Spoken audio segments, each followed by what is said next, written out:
사랑하는 성도 여러분, 오늘 참 우리 성가대가 4명이 불렀지만 40명, 400명이 부른 것보다 더 나은 은혜를 받았습니다. 오늘은 맥주감사주일입니다. 우리 모두 함께 감사하는 성도들이 되시기를 바랍니다. 하나님은 우리가 생각하는 것, 우리의 필요한 것, 모든 것을 알고 계십니다. 우리는 하나님이 다 알고 계신다고 믿습니다. 그럼에도 불구하고 우리는 하나님이 우리를 모르시는 것처럼 행동을 합니다. 분명히 머리는 알고 있고 입으로도 고백하는데 실제로 말하고 생활할 때는 알고 고백하는 것과 다르게 나타납니다. 이런 이율배반 현상을 어떻게 이해해야 하겠습니까? 우리가 듣고 배워서 아는 것이라도 실제로 우리가 믿지 않는다고 볼 수 있습니다. 입으로 고백하는데 우리 내면에서는 고백을 인정하지 않는 모습이에요. 한편으로는 우리가 그만큼 약한 존재라고 볼 수 있습니다. 그래서 우리의 약함을 부단히 확인하고 겸손해야 하며 우리의 삶에서 신앙에 맞는 행동을 위해 경각심을 가져야 할 줄로 믿습니다. 우리 믿음이 이처럼 모순되고 약한데 과연 우리가 하나님으로부터 복을 받고 살아갈 수 있겠습니까? 어떤 경우에는 우리가 정직하고 바르게 행할수록 더 환난과 핍박에 노출될 수도 있습니다.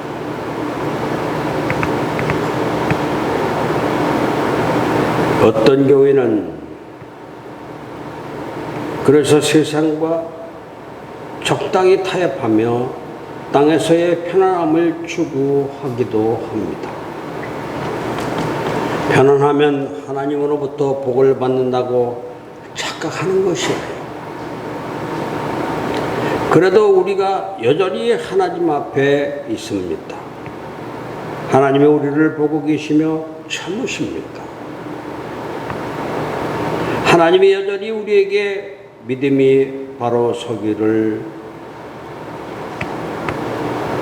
기회를 주십니다. 이런 하나님의 은혜와 사랑에 힘입어 올 반년을 지내왔습니다. 그리고 오늘 이 맥주감사절을 맞이하게 하겠습니다. 아멘입니까? 성도 여러분, 오늘 맥주감사절에 감사에 대한 말씀을 준비하면서 두 가지를 생각했습니다. 내 안에 감사가 있나? 또 우리 성도들에게 이 말씀을 통해 얼마나 도전 줄 수 있을까? 이런 생각을 하다가 멀리 린 캐로더스 목사님이 쓰신 찬송 생활의 권능이라는 책이 생각이 났습니다. 목사님은 이 책에서 우리의 삶에서 어떤 일이 있더라도 찬양하고 감사하라고 말을 합니다. 시각장애를 가진 한 청년이 어느 날 이 말을 들었습니다.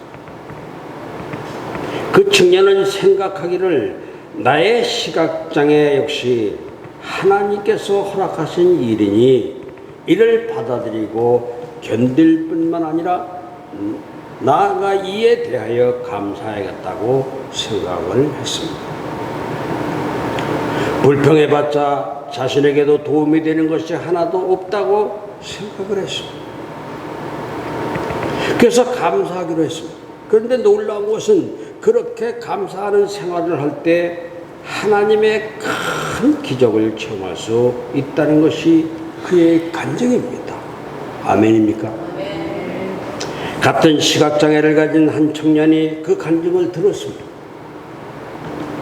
근데 처음엔 그 말을 이해할 수가 없었습니다.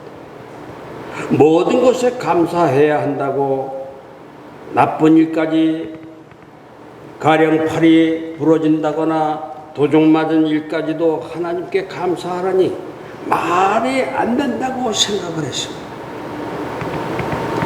그러나 그분이 한번 해보는데 손해볼 것이 없다고 하기에 이 청년도 한번 해보기로 했습니다.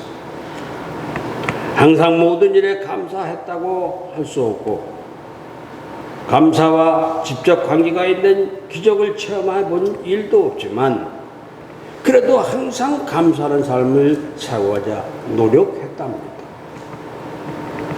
그랬더니 자신도 모르게 어느 날부터 긍정적인 사람으로 변화하기 시작했답니다. 꽤 오랜 기간 함께했던 여자친구가 헤어지자고 했을 때 무척 슬펐답니다. 쉽게 미련을 버릴 수가 없었다는 거예요. 하지만 그녀와 평생 함께하는 것이 하나님의 뜻이 아니라고 생각한 다음 그냥 받아들이기로 했답니다. 오히려 더 늦기 전에 이별을 계획해 주신 하나님께 감사를 드렸다는 거예요. 그리고 박사학위를 포기하고 들어간 직장에서 4년 만에 감원당했을 때도 감사할 수 있었답니다. 이 글은 세계 최초 시각장애인 공인 재무 분석사인 신순규 씨가 쓴 눈 감으면 보이는 것들이라는 책에서 나오는 내용입니다. 만일 신순규 씨에게 그와 같은 감사와 능력이 없었다면 그처럼 놀라운 정말 성공을 이뤄낼 수 없었다는 거예요. 그러니 신순규 씨가 배운 이 감사의 방법은 신순규 씨에게는 그야말로 억만금보다 더 값지고 훌륭한 선물이었을 것입니다. 아멘이요. 성도 여러분, 감사. 우리가 감사를 말하지만 늘 하기 어려운 것도 사실 감사입니다. 그러나 감사는 결국 우리 모든 사람을 형통하게 하기에 반드시 해야 합니다. 아멘. 아멘이요? 아멘. 오늘 본문을 보면 그 이유가 명확해집니다. 오늘 본문을 보면 10명의 나병 환자가 나옵니다. 그들은 갈릴리와 사마리아 중간 지점에 병을 앓아가며 외롭고 고통스럽고 슬픈 삶을 살고 있었습니다. 그런데 어느 날 예수님이 자신들이 살고 있는 가까운 마을을 지나가신다는 이야기를 들었습니다. 이에 10명의 나온 자들은 예수님이 가시는 마을로 와서 오늘 본문 23절에 예수 선생님이요, 우리를 불쌍히 여기소라고 외칩니다. 그랬더니 그 결과 14절에 나옵니다. 보시고 이르시되 가서 제사장들에게 너희 몸을 보이라 하셨더니 그들이 가다가 깨끗함을 받은지라. 아멘. 성도 여러분, 놀라운 일이 벌어졌습니다. 그들 모두 예수님의 말씀대로 제사장에게 자신의 몸을 보이러 가다 보니 깨끗함을 입었습니다. 병이 고쳐졌습니다. 레기 14장을 보면 나병이 발병한 것과 고침받은 것을 판정하는 일을 제사장이 맡았습니다. 그래서 예수님은 제사장에게로 가라고 하십니다. 가라고 하시는 이유는 너희가 고침을 받았다는 거예요. 하지만 지금 그들이 보기에는 아무런 일도 일어나지 않았습니다. 여전히 그들의 몸은 냄새가 나고 고름이 납니다. 그러면서 그들은 순종하여 제사장으로 갑니다. 성도 여러분, 우리는 여기서 순종이 얼마나 중요한지를 배웁니다. 열왕기하 5장도 보면 나병에 걸린 나만이라는 아람 나라의 장군이 나오는데 그도 말씀에 순종하여 요단강에 몸을 7번 씻었더니 나병이 고침을 받았습니다. 근데 중요한 것은 7번 씻었을 때 병이 고침을 받습니다. 한 번 씻으니 고름이 사라지고 2번 씻으니 상처가 아물고 그런 것이 아니에요. 온전히 순종하여 7번 씻었을 때 고침을 받았습니다. 그래서 순종은 온전한 순종이 중요합니다. 아멘이요. 아멘. 우리는 50% 순종만 해도 잘했다고 생각하지만 주님은 100%여야 한다고 말씀을 하세요. 100%. 나만도 10명의 나병 환자도 100% 순종하여 고침을 받습니다. 근데 정말 중요한 것은 그 후부터입니다. 모두가 고침받았지만 오직 한 명만 주님께 돌아와 감사를 드립니다. 근데 이것이 이 사람을 형통하게 해요. 형통의 히브리어는 짤랑인데 그 의미는 돌파하다, 승리하다라는 뜻을 갖고 있어요. 일반적으로 형통은 모든 일이 다 잘 되는 것을 의미하지만 성경적인 의미로 형통은 돌파, 승리를 뜻하기에 나의 삶 속에서 나의 죄악을 돌파하고 육신적인 생각을 돌파하여 하나님의 뜻이 이루어지는 것을 의미합니다. 아멘이요. 아멘. 성도 여러분, 형통은 나의 삶 속에서 하나님의 뜻이 이루어진다는 것입니다. 아멘. 그것이 진짜 복이에요. 아멘. 그래야만 잠깐의 복, 이 세상의 복이 아닌 하나님께서 주시는 영원한 복, 영원한 은혜가 나의 삶 속에 임하여 내가 진정한 복의 사람이 되기 때문입니다. 아멘. 주님 앞에 나와 감사한 사람은 그래서 형통의 복을 받습니다. 아멘이요. 아멘. 그러면 이 사람이 감사로 인해 받은 복이 무엇이겠습니까? 첫째로 이 사람은 몸과 영혼이 다 구원받았습니다. 아멘. 사랑하는 성도 여러분, 10명의 나병 환자들이 다 고침을 받았는데 돌아와 감사한 사람은 딱 한 사람만, 바로 사마리아 출신 사람이었습니다. 이 사마리아 출신의 사람들은 평상시에도 유대 사람들에게 무시를 받는 존재들이었어요.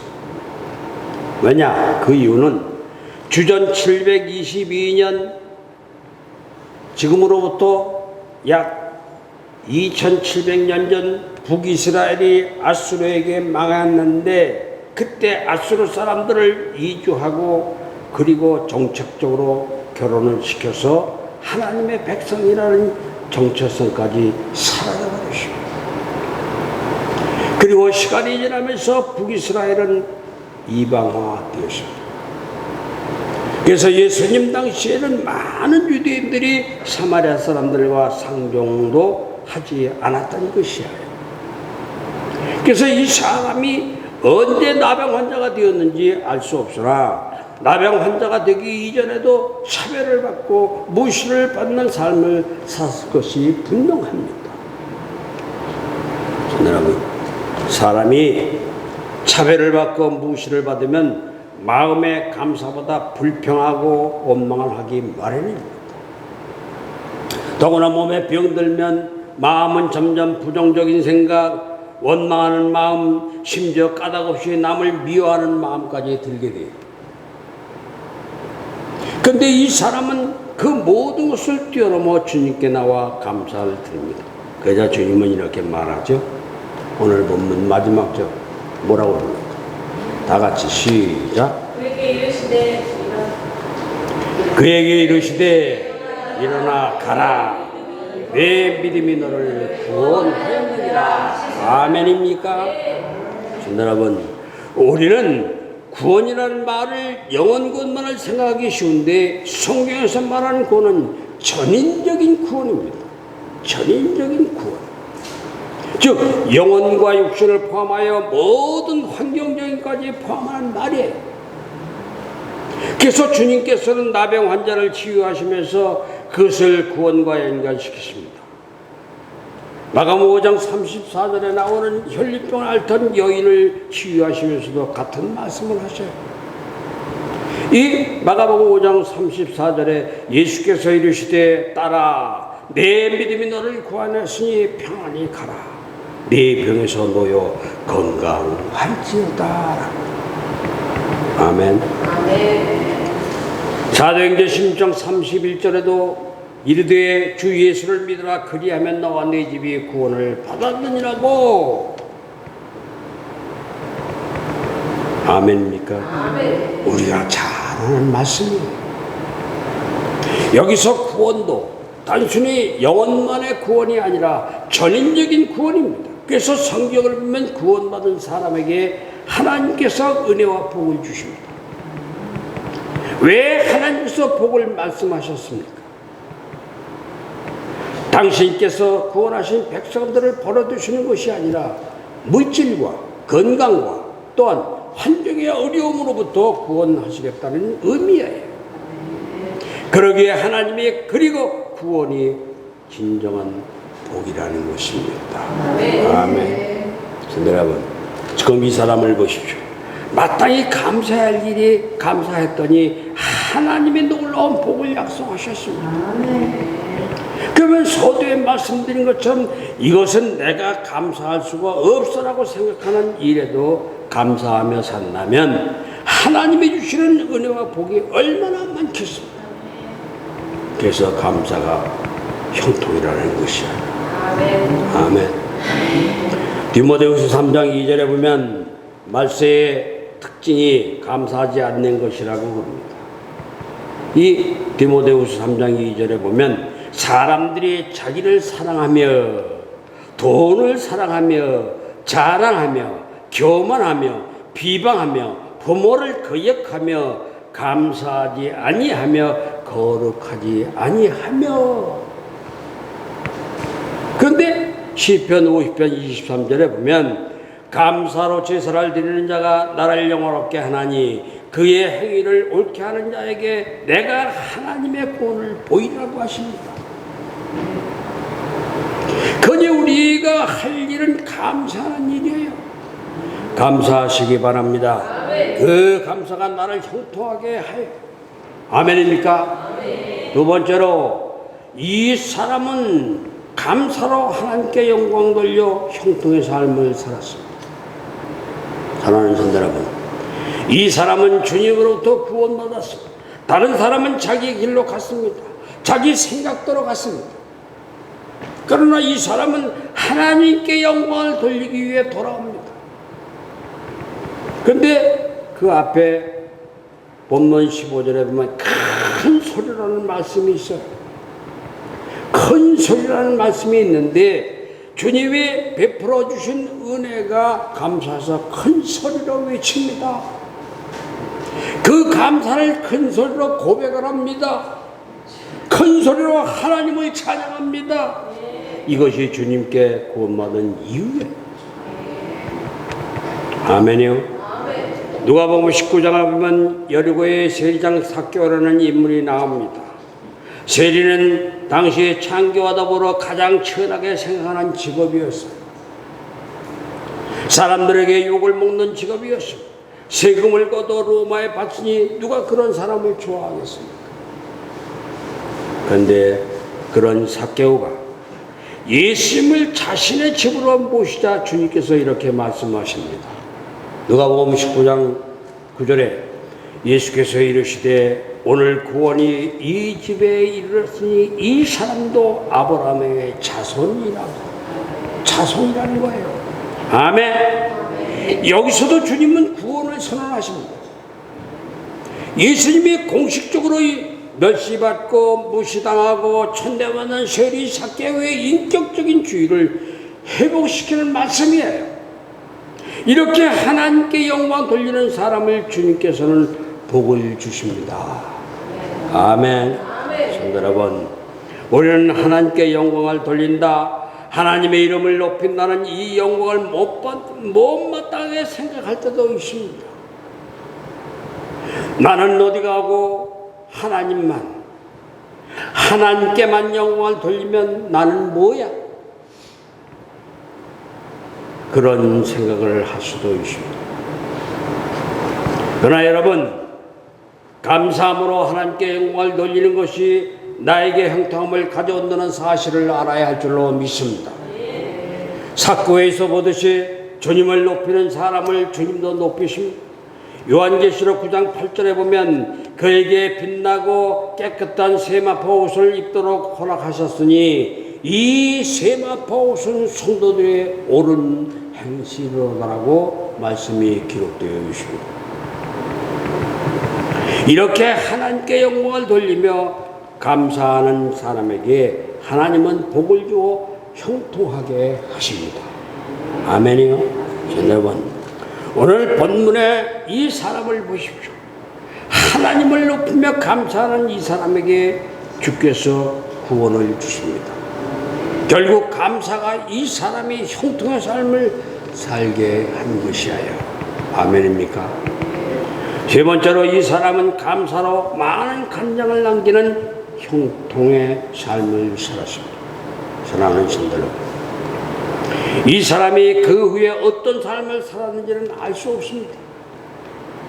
다만 믿음의 사람들의 삶을 통해서 이 사람의 그 후의 삶을 유추할 수 있습니다. 성경을 보면 믿음의 삶을 산 사람들은 하나님이 자신에게 베풀어준 은혜를 기억하며 간증하는 삶을 살았습니다. 신명기는 하나님이 이스라엘에게 약속하신 땅에 들어가기 바로 전에 오늘날의 요르단 땅에서 모세가 백성에게 지나온 40여 년 세월을 회고하면서 전한 메시지며 간증입니다. 그 안에 하나님이 이스라엘을 얼마나 사랑하셨는지, 그래서 어떤 은혜를 받았는지, 그리고 그 하나님을 어떻게 섬겨야 하는지가 기록되어 있습니다. 신명기. 그중 신명기 1장 11절을 보면 너희 조상의 하나님 여호와께서 너희를 현재보다 더 1000배나 많게 하시며 너희에게 허락하신 것과 같이 너희에게 복 주시기를 원하라고 하십니다. 이 1000배의 복을 주신다고 말씀하나요? 1000배의 복.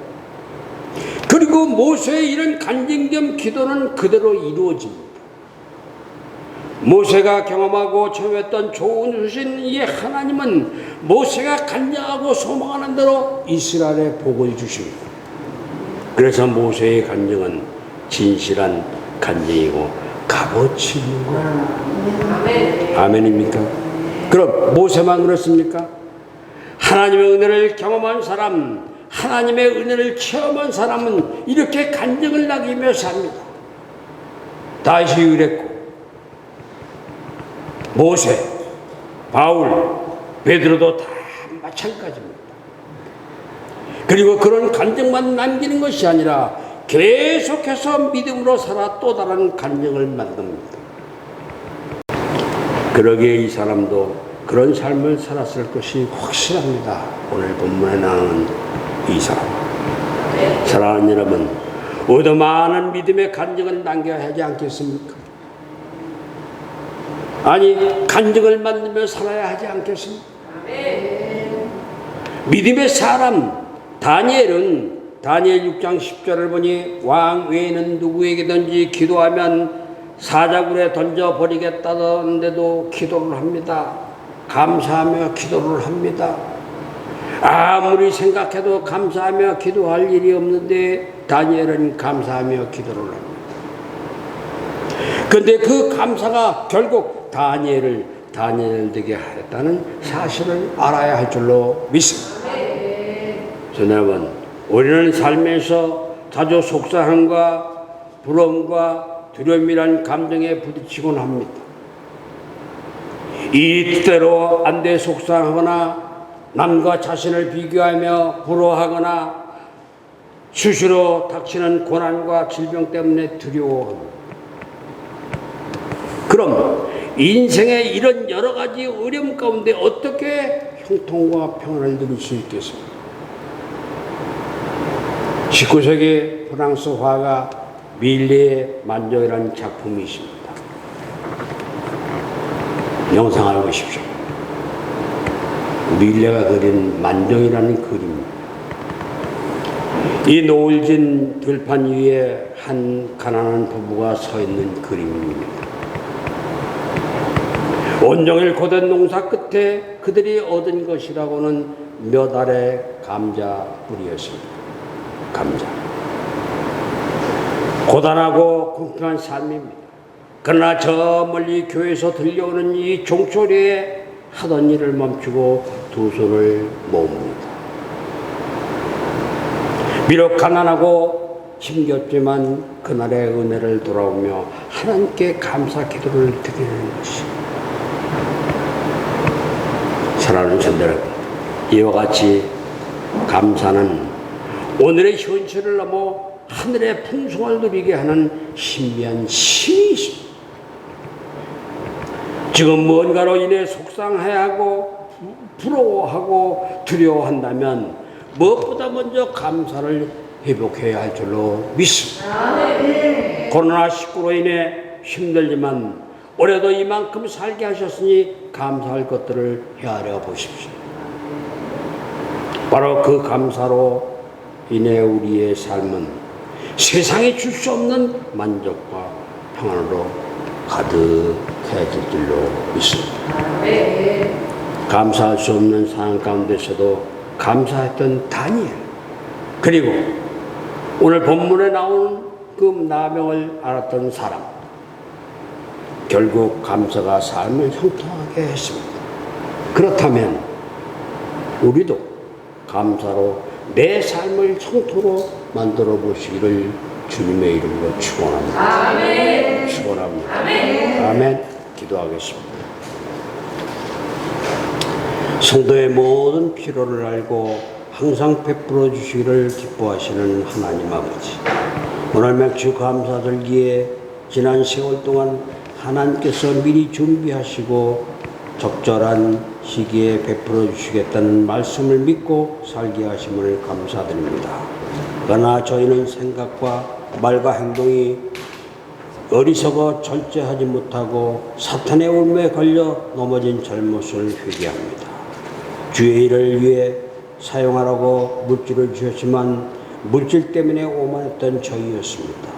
복음을 전하라고 지식을 주셨지만 지식 때문에 교만했던 저희였습니다.